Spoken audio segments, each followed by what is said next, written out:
खारान में 8 साला किफ़ायतुल्लाह की बाज़ेबी के हवाले से लवाहिकीन की तरफ से एहतजाजी रैली निकाली गई। रैली प्रेस क्लब से होते हुए चीफ चौक में एहतजाजी मुजाहरे की शक्ल अख्तियार कर गई।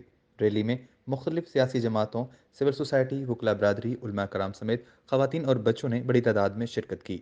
एहतजाजी रैली से मुख्तलिफ सियासी पार्टीज और सिविल सोसाइटी के रहनुमाओं ने खिताब करते हुए कहा कि 25 जुलाई 2018 को आम इंतखाबात में यूनियन कौंसिल रास्को के पोलिंग स्टेशन होलंकी के मकाम पर नामालूम अफराद ने मासूम किफ़ायतुल्लाह को अगवा किया था, जो कि ताहाल लापता हैं।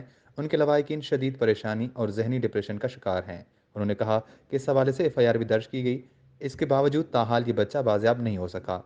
इस सिलसिले में गुज़िश्ता दिनों खारान प्रेस क्लब में एहतजाजी कैंप भी लगाया गया। उन्होंने कहा कि इस एहतजाजी रैली के बाद हमें इंसाफ नहीं मिला तो मजीद एहतजाज को वसी करेंगे। उन्होंने हुकूमत Pakistan, army chief, chief justice of Pakistan और सूबाई हुकूमत से अपील की कि वो मासूम किफ़ायतुल्लाह की बाजियाबी में अपना भरपूर किरदार अदा करें। उन्होंने कहा कि जुल्म की एक हद है, एक मासूम बच्चे की आखिर किसके साथ दुश्मनी हो सकती है।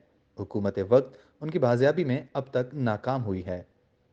वश न्यूज़, खारान।